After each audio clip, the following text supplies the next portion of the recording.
Hey guys, so today I'm going to talk about what I expect from your watercolor poem illustration.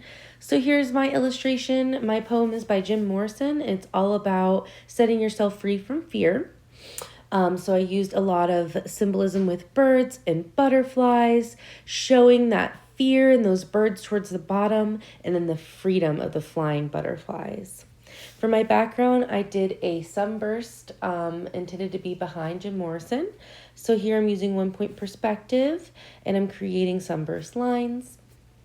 Here I'm showing some of the elements I'm using in my collage. I really went the collage direction. Now you can do complete watercolor if you would like. I really don't have a lot of limitations for this project.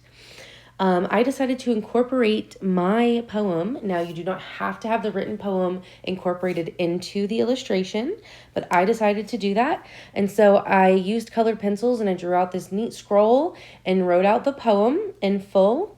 I decided to have that hovering above Jim Morrison's head as well.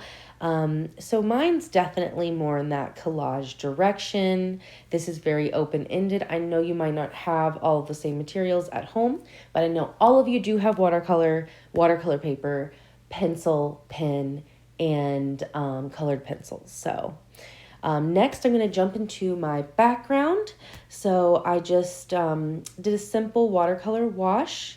I let my orange dry, and then I came in with that pink color. Here I'm placing everything out. Again, before I glue everything, I want to be sure I want to put everything where I planned. I thought it looked nice. Now, before I started gluing, I thought of the brilliant idea of putting the butterfly stamps in the background. I moved over the scroll. I stamped them out. I thought the red looked nice with the orange and pink.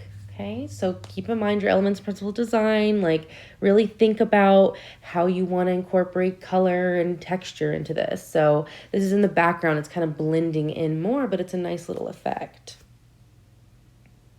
So here I've, finally decided to glue everything down. Here goes my flower crown and my scroll.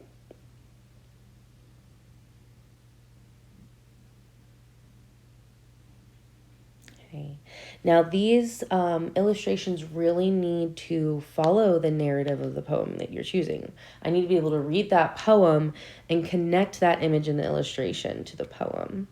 Here I'm stamping some more texture along the bottom. I just thought it'd be fun, and I used blue ink because I thought it would pop it nice against that orange and pinkish red color.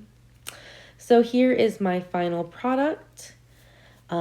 Please contact me with any questions. Thank you.